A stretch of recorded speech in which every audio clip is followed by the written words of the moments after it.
Hello there, thank you and welcome to another edition of the Evening Review. My name is Okito Greg, and in studio with me this evening, Mr. Seth Nowaseb. He is here to elaborate and educate us on road safety matters. How are you, sir? I'm all right. Thank you for having me. I'm delighted to be back here. You're very welcome. Namibia has excellent roads, but we are plagued with many road accidents, deaths and injuries. How would you describe our situation? Our situation is abysmal compared to other countries. I'll just use quick statistics. I have got a couple of countries that we can compare. Just the deaths on Namibian roads per 100,000. Okay. On Namibian roads, we have got 22 deaths per 100,000. If we compare that to United Arab Emirates, that's 6 per 100,000. If we compare it to UK, that's 3 per 100,000, Finland 3 per 100,000, Norway 2 per 100,000, Switzerland 3 per 100,000, and we are 22 per 100,000. And that means there is something seriously wrong about our behavior on the roads. But there is certainly no issue with the roads because we have got among the best roads in the world. Okay. And there is a problem there. So it's not the roads that are the problem, it's the drivers. It is our behavior, it is the drivers that are a problem. And of course, there are other things like if one looks at the enforcement patterns and the penalty kinds of things, when we look at the penalties, enforcement, and the general beliefs, because it looks like Namibian drivers tend to believe that they can break the rules and not get caught. Whereas in other places, people know that there is going to be enforcement, there are going to be penalties, and there are going to be consequences. And that's where there is a difference between these countries that I've mentioned and Namibia. In Namibia, it is about compliance is an issue, enforcement is lax, and lots of times we think that we are going to get away with it, and therefore we behave abysmally. I see. Some of the countries that you mentioned, they are quite high-tech countries. And as much as in Namibia, we've tried to implement some high-tech solutions. I remember the speed over time cameras as one example. That implementation has not gone very well. Do you think that the lack of applied technology is the problem, or the solution is in applying more technological interventions? Well, we can get to technological interventions, but it's the behavior. You see, when people think that there are no consequences to what we do, then they keep on repeating things that should otherwise be avoided. For instance, in Namibia, you can go to single quarters and see how many people are sitting around at ship-ins. They are holding a key of a car in one hand, and then they have got a beer in the other. That means this person knows that they are going to drive home afterwards. Now, it says in other countries, in places like the night spots where there is going to be drinking, the police officers are there and they are testing people. They've got breathalyzers and they are testing. And breathalyzers are not exactly the most expensive technology. Those are simple technologies. But I have gone around Katutura and different parts of Windhoek, and I have seen that there are well-known places where people drink, and then lots of them are going to drive. There are lots of cars that are parked outside these places. That means when people come out of there, they are going to drive.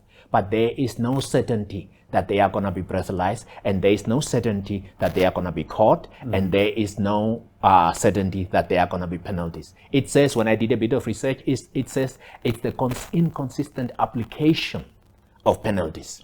It's the fact that these people are possibly gonna go home after they've been drinking without anybody checking. Now, simple things like having the police to breathalyze people next to the ship-ins, for instance, could be simply applied without any high-tech involved.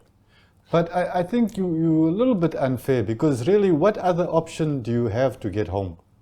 Public transport is not very safe, especially if you are inebriated.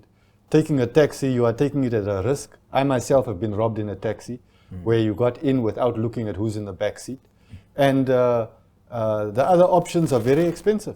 Yes. Now, so if the city doesn't provide, if the government, if the system doesn't provide any alternative, I have to take my chances, don't I? Yes, that's probably true. But then the thing is that one has got to look at the consequences of being drunk and what it costs, because it's the same people that are drinking in the shebeens here that are jumping the traffic lights, that are breaking the rules. For instance, we have spoken about drinking and driving, and you are saying because these people don't have a choice. But there are lots of other situations in which they can make an option. I just came from work, and as I was leaving for lunch, and then just outside my work, there is a traffic light. I saw 3 or 4 cars driving right across the red light. It doesn't just change. It was completely red. I had to wait for people to drive across the red light so that they don't crash into me before I could drive. So driving across the red light has nothing to do with alcohol. It's just a bad habit. Reckless driving has nothing to do with alcohol. It's just a bad habit. Jumping the queues, it's just a bad habit. Those are things that where even if the city of Windhoek and the municipalities doesn't do anything, our behavior should say this is unacceptable. Yeah, those are things where we can. But then the thing is, as much as somebody is prepared to take a chance on drink and driving, it's the habits, the wrong habits, the fact that no consequences are going to, they are not going to be held accountable for what they are doing. That's the reason why we do that. Let me first of all agree with you absolutely that drinking and driving is a terrible thing to do. You are not only putting yourself at risk, but you're putting other people at risk. You're putting vehicles and property at risk, and innocents die because of drinking and driving. But I also want to say that many of the bad habits that we have in Namibia is necessitated by the structure of our society. If we look at, for instance, long distance driving, one of the worst habits is not taking breaks when you are driving long distance. But if we look at, for instance, the drivers on the minibus and the long distance taxis, those drivers are forced by their employers to drive all the way and then fill up, download those people or load off those people, load up new people, and drive all the way back immediately. Yeah. Now that's the system does not allow for that person, that driver, to put his own safety and the safety of his passengers paramount. Yeah, but that's why we have the government. That's why the government can override the nonsense that the owners of these companies are saying. It's the same with the trucks. So we've got to drive all the way to Joburg and turn around and come. What is the responsibility of the government? The government is supposed to say to any of the owners, if your drivers are found to be doing this, you are going to be held accountable, because people die. In places like Zambia, they have brought in a law that says the truck drivers are not going to be allowed to drive beyond 10 o'clock. And that's the government that brought in that rule, because the truck drivers were causing accidents at night. Therefore, they said at 10 o'clock, you pull off wherever you are and you stay there until 6 o'clock in the morning. Now, that's where the government comes in, and government says, this is unacceptable. Our people are dying, and we can no longer accept the owners of these drivers that are forcing the drivers. You can have tax on the cars, where you basically have got a place where in other countries, you have talked about technology, where there is a tag on the car that determines you go past this point, it's gonna record when you have gone past that point, and Okahanja, and it's gonna record again what time you got to coming to Karabab, and by that we can tell how fast those people are driving. And basically, what I'm saying is the government and the city of Windhoek and all the authorities have got to step in and say, this is unacceptable. We are losing too many unnecessary lives because some of the owners of these vehicles are treating these people as if they are not human beings. Government has got a responsibility. And look at how many people we lost just the last long weekend. We are told that there were 10 people who died last long weekend. One of the cases where somebody was trying to avoid a bet or something, we saw that car on the videos that were going around going up in flames. And we are told that many times that some of these things might be related to reckless driving. I don't know about that case. But then the thing is, the authorities, government, starting with the government, traffic officers, and the communities themselves have got to take responsibilities. If the owners of the buses are forcing people to drive without taking breaks, then those people have got to be held accountable. But that's where the government comes in. That's where the traffic officers come in. That's where the society says, this is nonsense, this is unacceptable, we have got to change this. Mr. Nowaseb, let's continue this conversation just after this short break. We're going to take a short commercial break on the evening review, but we'll be right back, so please stay with us.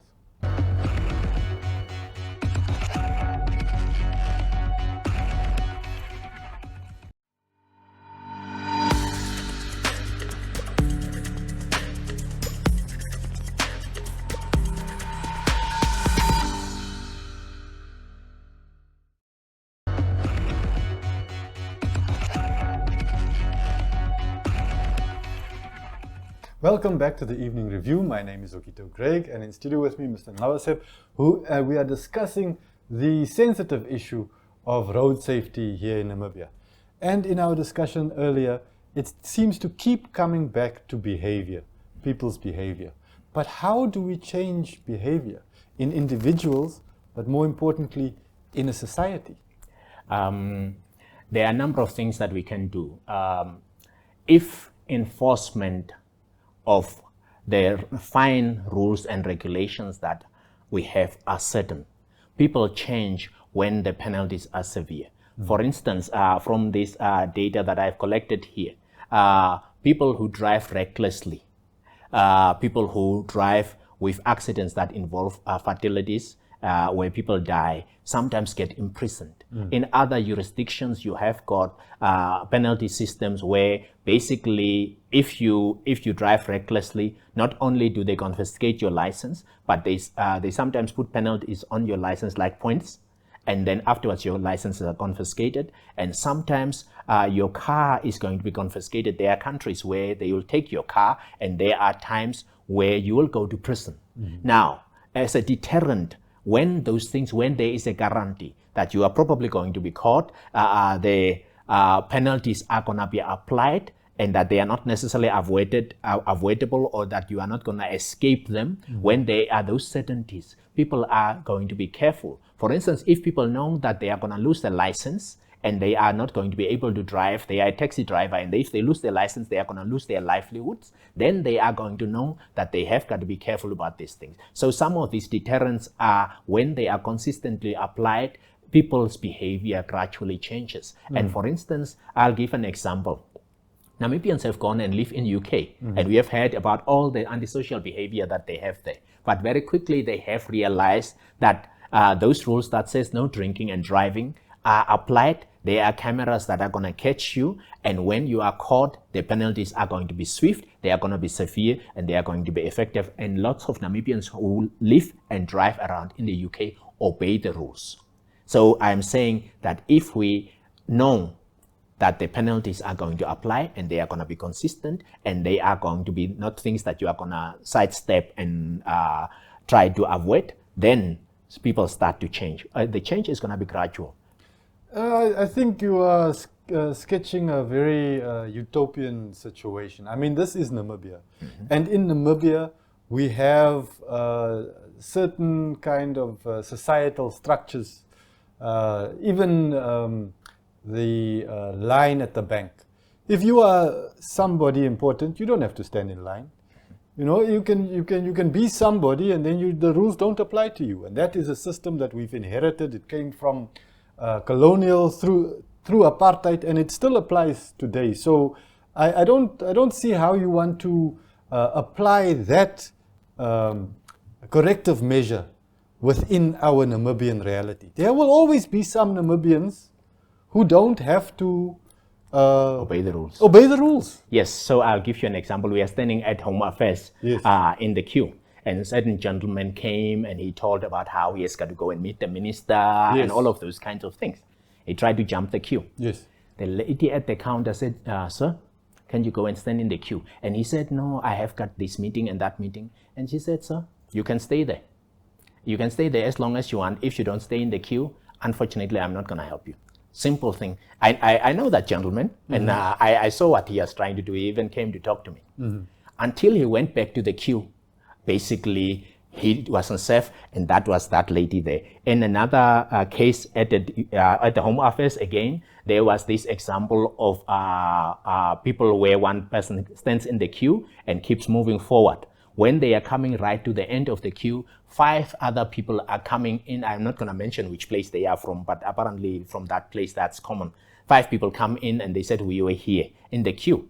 But this lady who is a security there said, I'm sorry, sir, but I only saw Albert standing, that gentleman standing here. All of you go back to the queue or you get out of here. Now, that kind of zero tolerance examples that I've given you, I have seen with my own eyes. So when it becomes unacceptable, and when that person who serves you says, unless you are in the queue, nothing is going to happen. I've seen that many times, and I am one of those ones who speak up if people want to jump the queue.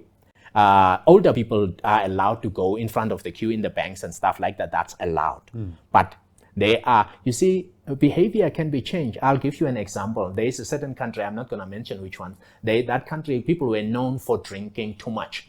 A new president came, and that president, I remember that president saying, nope, there's going to be no drinking in public from now onwards. I traveled to that country, and we were told very quickly that, no, this new president, nobody drinks here in public. It's not allowed. That society in those 10 years that president was there have completely transformed themselves because he brought in laws, and he said, nobody is going to tell me. He said, no, I have experience in our own household, the damage that alcohol does to the family. And nobody's going to tell him. He implemented those laws as the president. He brought in decrees, and then that society changed today.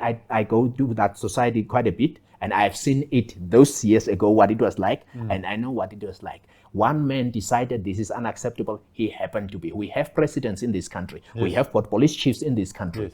If they start zero tolerance about some of the behaviors, then they will. Some of these people are going to start, and if a few people start to change, the rest of them don't have a choice but to change. Okay, I'll accept that on face value, although I will point out that even now with our vision April 2026 that the Minister of Health just brought in, there's now a separate ward for high-ranking government officials when they have to go to public hospital services like Karatura State, apart, separate from the service that the rest of us have to endure. So, but what I actually wanted to ask you is, do you think that introducing road rules and education about what we're supposed to do when on the road in school could have an impact into shaping the Namibian drivers that we will become? Well, those are all good things, but we have got the good rules already. We have got the regulations already. Every long weekend, we have got MVAs and the road authorities and the traffic officers giving us all sorts of advice about how we should behave. But the problem that we have is, I'll give you an example. Many years ago, I was living abroad. I came here over maybe the 1st to the 4th of May. And 1st was Friday, 4th was a Monday. And the traffic police chief announced on a Thursday before the long weekend that it's unacceptable, people should behave, no, it should be no drink driving. He got arrested on Sunday for drink driving. The chief? Yeah, chief got arrested on Sunday for drink driving. Yeah. Now, what does it say to the society that wants to change when those ones that are tasked with obeying the rules break the rules? So it is actually the behavior is often, if it is not punished, often if we think people can get away with it, people can go and bribe somebody there to get off the fines. That's the problem. Now, you mentioned something about the ward where where the officers should be treated differently. That's apartheid system. That's a terrible idea. And actually, all of us pay tax. I'm a teacher. I pay tax. How different am I from a government minister? Why should the government minister get preferential treatment? We have gotten rid of apartheid. The government should stop those kinds of nonsense. That's apartheid. And the thing is bringing apartheid back through the back door.